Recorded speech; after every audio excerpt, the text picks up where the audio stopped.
difficulty. Um,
from Oath, who has been very patient with our technical difficulty, and all of you have been very patient with our technical difficulty.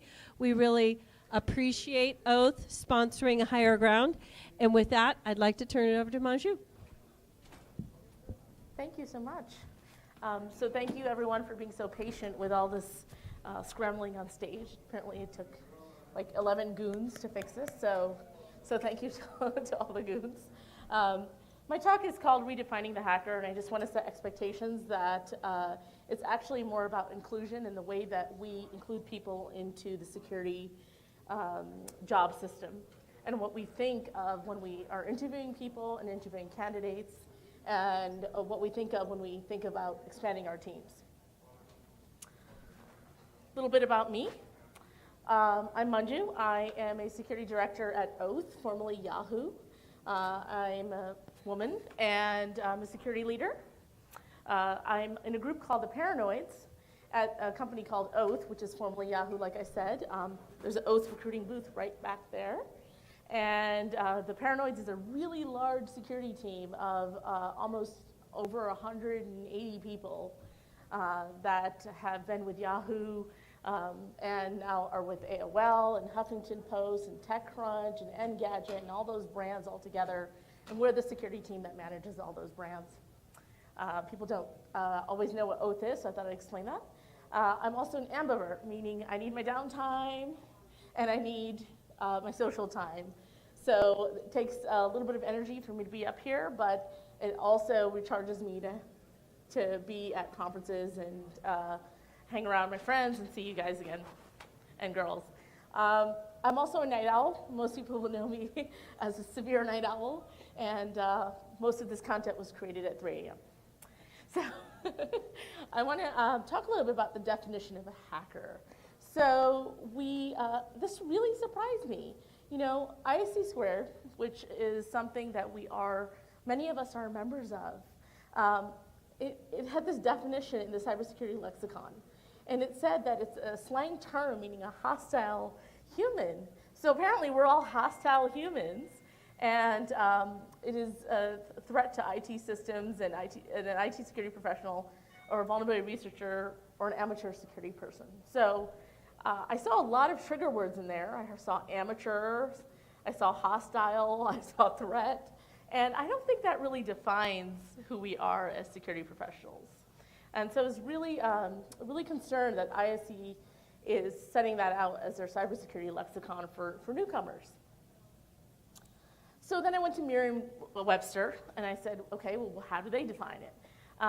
So there's a couple different definitions, and pretty much it's something around illegally gains access and tampers with information.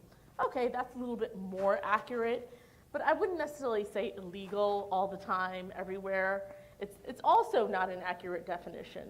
Problem solving, I think I like that one. That's the most accurate one that I've seen. And so moving on, I also Googled it, and it says that a person who gains unauthorized access.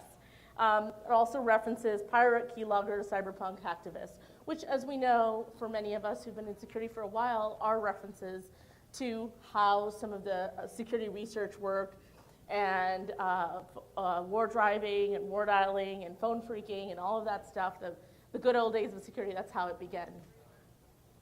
So I'm not satisfied with any of those definitions, and I don't think it correctly represents who we are as security people and who we are as security professionals. It also doesn't represent anything necessarily that all of these booths back here are recruiting for. So let's talk about what it actually means. Before we do that, let's play security person or not a security person. I'm going to challenge some of your biases here. Okay, this is a tinfoiled dude, and he, I guess, is a security person, right? Well, maybe not. He may just have an excess of tinfoil. So the next one is your standard RSA graphic, and this is what you see in every brochure. This is what you see when you Google any tech company that has any security services. This is what you see on the front page. Does that really accurately reflect everything about who we are and what we do? I don't think so. So let me challenge your assumptions. Is this a security person? All right, I don't know, but okay, what if I told you this person teaches Python security at the University of Bucharest? Is this a security person? What if I told you that she has had 54 submissions on HackerOne? Is this a security person? She is actually just sleeping at her desk and watching movies, so that is not, threw that in to throw you off. Is this a security person? She's actually helped a complex identity management system get working in her company, and she's studying for her OSCP right now as you watch her. Is this a security person? Oh, somebody said HR, wow, okay. She is actually creating a Kanban board and remediating vulnerabilities in her company. So she is a security person. I just challenge you a little bit there on what your definition of a security person is and what they're supposed to look like and what they're supposed to be doing. Because they're not all crouched over in hoodies, hacking all the time. I recently went to a security conference called Day of Security, and I had the honor of sharing the stage with these lovely women. All of these women are security professionals, and many of them are very well known in the industry, tweet a lot, blog a lot, and publish books. Some of them are actually represented here today and will be represented throughout the conference and throughout the week. But that's an example of all the diversity that exists in the security industry that actually does not go recognized when we're recruiting and when we're hiring and when we're staffing. So a little bit about me. I'm going to tell you my personal story. I'm just kind of throw it out there. It's kind of personal. So I am Manju, like I said. My personal story is that I've been in security for about 20 years. I started in security for the government, and I started a couple years before 9/11. And as far as my background before that, we can go way back to my childhood. I immigrated to this country. So I was an immigrant, and many of the privileges that someone would have on breaking the law or testing their boundaries were not afforded to me when you're not a citizen. And I just want you to think about that for a second, because I have friends and colleagues and stuff like that who constantly brag about breaking stuff and hacking stuff and all that. And while that is absolutely a skill that's absolutely necessary, it's something that not everyone can do if they're actually worried about their very ability to stay in this country or any country. Before I actually joined security, I had 11 jobs, 11 different jobs. Nothing to do with computers, nothing to do with security. So that means that I had that many professions, that many different things that I was touching. And let's see, I was a dental assistant. I was a secretary. I was in food service. I was in sales. I was also working at a bank. I was doing many different things. And I think that one of the flaws in recruiting is that we want someone to be consistently in security. And that's not always true. And we don't really look for that opportunity of all the different things they would have been in and how that actually leads to them being in security. So I've seen a lot of breaches in my industry, and I've worked on a lot of breaches. The first breach I ever worked on in my career was actually 9/11. I did some investigations for that, and throughout my career I worked on things like TJX, worked on some other big brands. I also helped investigate the Yahoo breach. So breaches have been a consistent theme throughout my life. But I gotta ask, if we're being elitist about security people and what security people represent and what skills they're supposed to have, why do we have so many breaches, right? So if we're so elitist and we have such special skills that no one else can have and no one else can be included in, why are we doing it wrong? Little reflection for you there. Another personal story I have is from a woman named Fatima. I met her at a security conference, much smaller security conference years ago, and she told me her story. That's not actually her, just so you know, because she didn't want her photo used. But we take computers for granted. We see them every day and we touch them every day, and we think everyone has access to them. And we think everyone can learn to program and be a hacker, and everyone's Maslow's hierarchy is completely taken care of. And that's actually, I would want to challenge that a little bit. So we take computers for granted. She was born in Delhi, in the slums. She often didn't go to school. She sold vegetables in the market to help her parents. When she became a little bit older, she got a job as a cafeteria worker at a university. And she went on to try and study at night or whenever she had free time. She actually taught herself systems and programming. She also had the ability to try and read and all these things, literature and things that she was not afforded in the past. So that was her first hurdle, that she taught herself systems. We don't realize that people are going through all those hurdles to get where they are. Fatima did not have the support of her parents at all. Her parents wanted her to get married at age 16. And she challenged them, and she went behind their back and guarded them from her other life, which was improving herself and getting into IT. So let's evaluate. You've heard a couple stories now, and let's see. Both of these people and many, many more out there gained unauthorized access. They were unsupported.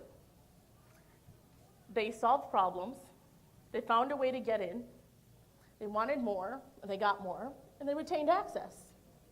That sounds pretty hackery to me. So I just wanted to challenge that and say, sometimes people have what it takes. They may not have security on their resume, but they have what it takes to start their career in security. Here's the problem. We are facing a shortage, right? Everywhere you go, you hear this stat that we're so understaffed. We also hear that 32% of companies take 6 months for them to fill a role, right? So in 2016, they said 100,000 jobs. And now they're way up to way more than that. They're predicting by 2022 there's going to be 1.8 million. I've even heard like 2.3 million, and all those stats waver a bit. What we can agree on is that there's a talent gap.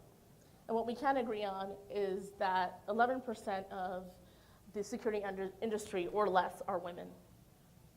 I didn't go into the other diversity stats in this, but that is something that we do know. And we do know there's a massive shortage. So what are we doing to increase it? We need to let more people in. And we need to stop checking boxes. Right now, I've been on interviews where I've seen candidates get grilled against CISSP books. And that is not the way to get candidates in the door.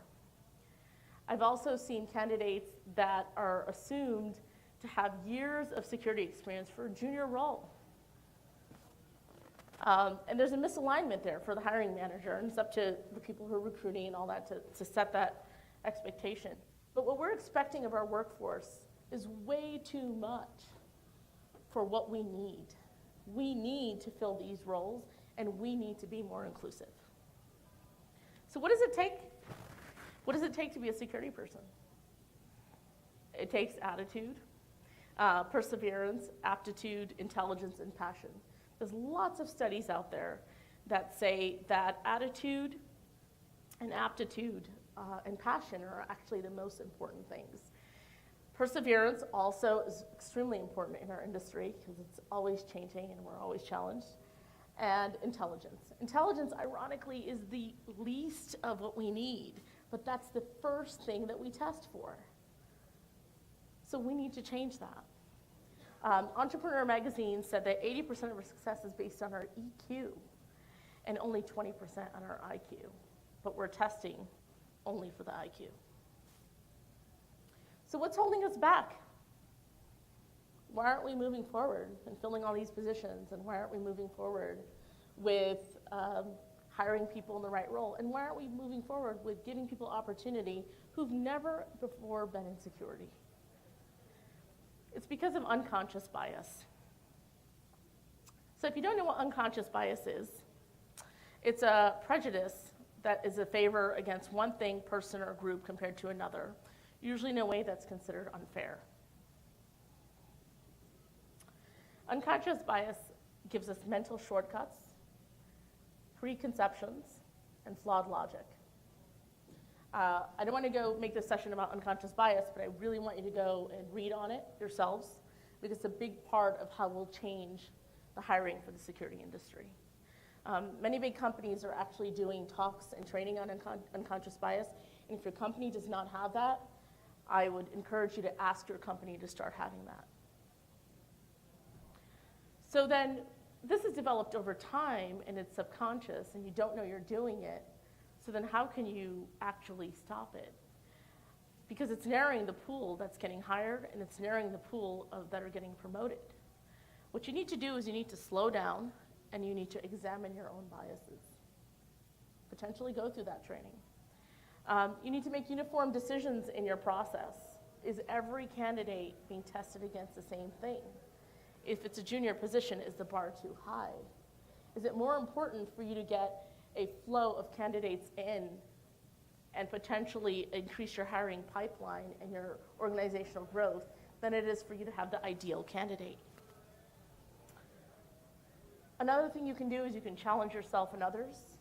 You can challenge yourself by reflecting on your unconscious bias, and that exists in many forms. That exists in not just the people you interact with, but the way that you experience situations. In the workplace, there's actually 4 kinds of unconscious bias. There's affinity bias, which leads to favor people who are just like us. That's not going to win us any points on increasing staff. There's confirmation bias that leads us to search for and interpret for people and remember associations and perceptions. So-and-so reminded me of something that I experienced in the past, or so-and-so reminded me of a situation that was positive or negative. There was a halo effect. That's the third one, which is someone having done something great. So what happens in the halo effect is that one person in the organization says, this person's great, or someone in your peer group or affiliation say this person's great, and you just believe them, that they're great through association without judging on your own. And the fourth way is something called cloven hoof effect. which is generalize the negative aspects. In other words, someone tells you someone's awesome or horrible, and you generalize the horrible more. You generalize the negative more, and you remember that person with a negative association instead of a positive association. Those are all things that actually lead to unconscious bias and conscious bias in organizations and team growth. The thing that I would ask everyone to do is practice empathy and get to know people, get to know their stories, and get to know the deeper selves of the candidates they're interviewing. I want to bring something up called the bravery deficit. I don't know who's heard this. Who's heard this in the room? Okay, a couple of people have heard this. So Reshma Sujani, she's the founder of Girls Who Code, and just wanted to throw a tidbit out there while you're managing the unconscious bias. She did a study on girls and boys and the way they learn, and the way they speak up, and the way they volunteer for things. And it turns out it's not a question of ability. It's a question of the difference of how boys and girls approach challenges.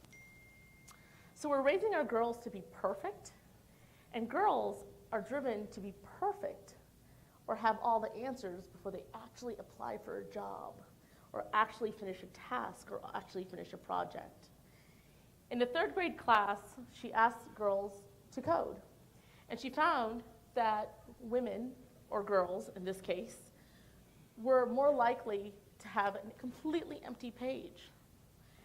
And when she looked a little deeper, the boys had lots of things on their page, and many of the girls had nothing. And she looked a little deeper, and it turns out if you backspace or undo a few times, the girls had written a bunch of stuff and undid it. And they didn't keep it on the screen because it wasn't perfect, and they didn't have the answers. So what do? You need to socialize your women and your girls to the opposite for need for perfection. We're socialized from the beginning to think about perfection. And often they're afraid to raise their hand and ask for help when they could actually be on the path to achieving their task. Sorry, I just walked in. Hopefully I'm allowed to ask a question.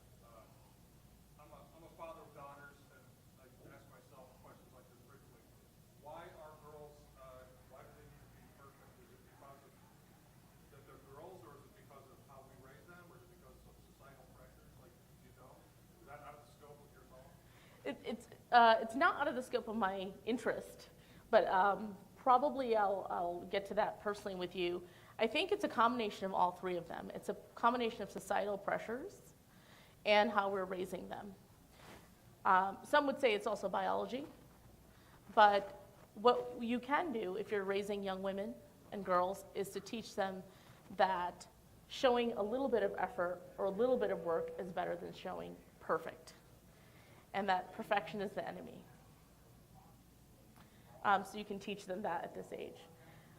They're also, the last bit on my point is that they're also very afraid to raise their hand. Often women and girls who tend not to volunteer for things or tend not to speak up in class because they're afraid to raise their hand. And why? Because they don't have all the answers. And they're taught that if they don't have all the answers, they don't need to raise their hand. But we often see little boys raise their hands without all the answers. So last bit, here's a resume I want you to look at that doesn't struggle with bravery. Here's one person that doesn't struggle with perseverance or bravery.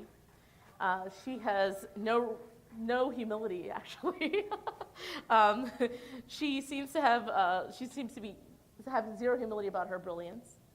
And I wanted you to look at this resume somewhat comedically, but somewhat to challenge your own perceptions and your unconscious bias. Because if that person walked in and sat across from you as a candidate or a role, you would have your unconscious bias before actually knowing her resume.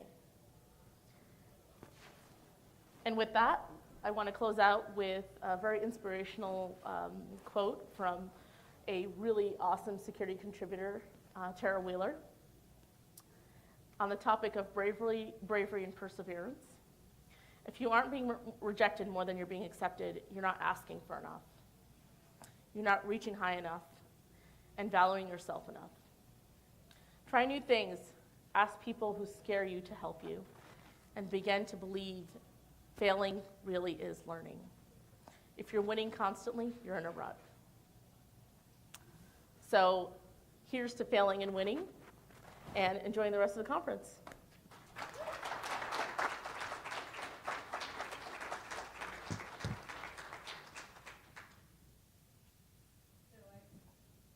I want to apologize that we started late for your presentation. Do you have a few moments to answer any questions? Sure. So any questions for Manju? Chris.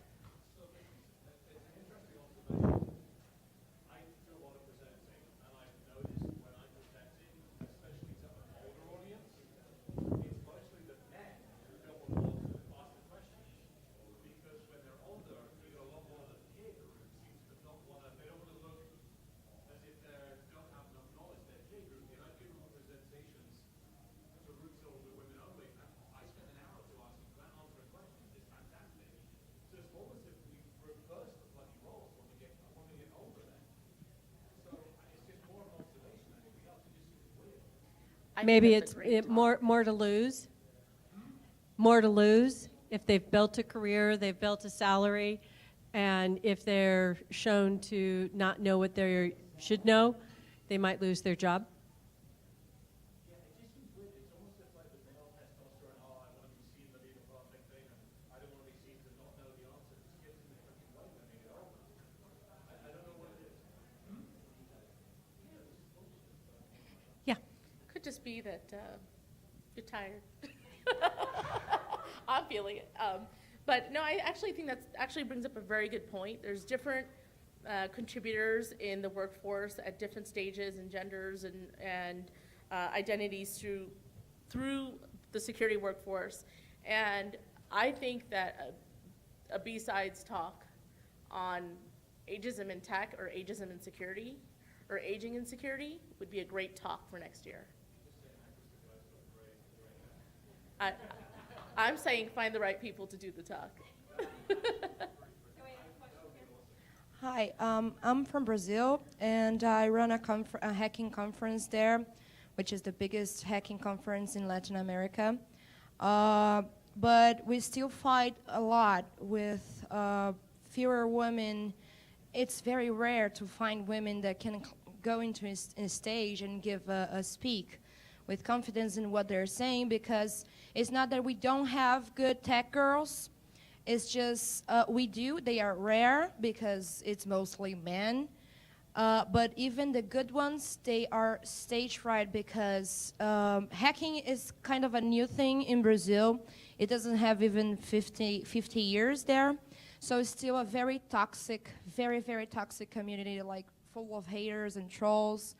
So death threats are very common, even for me. That doesn't show up a lot because I'm an organizer. I don't go up on the stage. But we are trying to do the conference this year half. Have women speakers, have women workshops, have everything. And it's been really, really, really hard. I'm learning to give lectures. So little girls can look at me in the stage and have the courage to do so as well. So I would really like to ask you some advice, since you were a woman in a stage in an international conference. What should I do to inspire those little girls?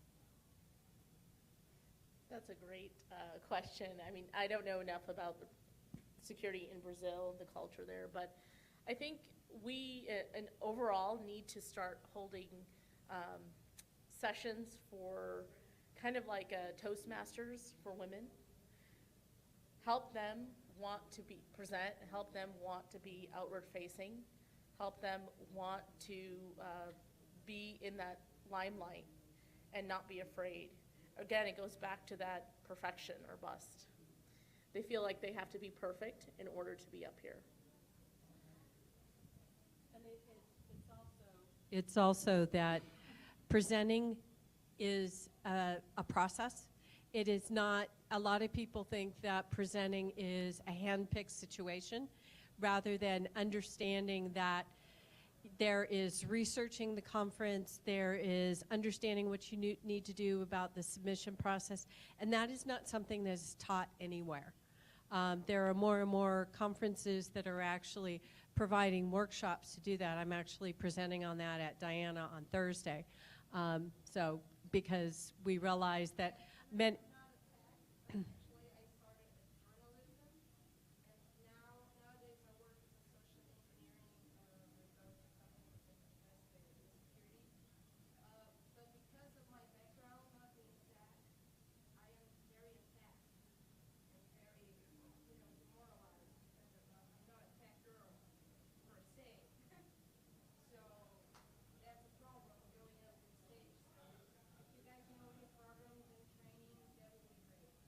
The good news is we're making space. We're making space now over the last few years for people who didn't traditionally grow up in a computer science or tech background to be a part of the security community, because we're realizing security is much more than just tech. Josh, did you have a question? I just want to say that the conference she's talking about is called RoadSec, and I've been to that conference, and it is an amazing conference. And I think that perhaps among the people in the room, we have maybe a stronger network than just her to reach out to the women that we know in the industry and encourage them to submit to that conference. I think that is a problem that we can help with in this very room, in this very day, by helping to publicize that that is a goal that they have. And that the conference is really great. And the security community and culture in Brazil, if you have not been, is amazing. Everyone there is so passionate about it, and you should go and see that for yourself, and we should encourage the women in security that we know to submit. So that's all I wanted to add. Thanks. Great. We had one more question.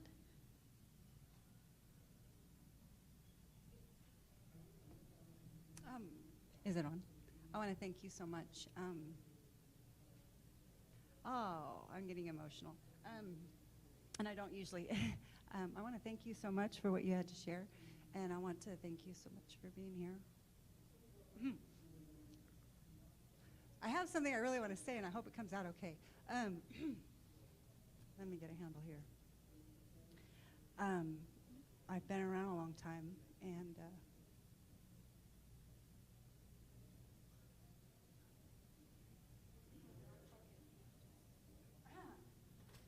I'm angry. No, I'm angry that I'm emotional.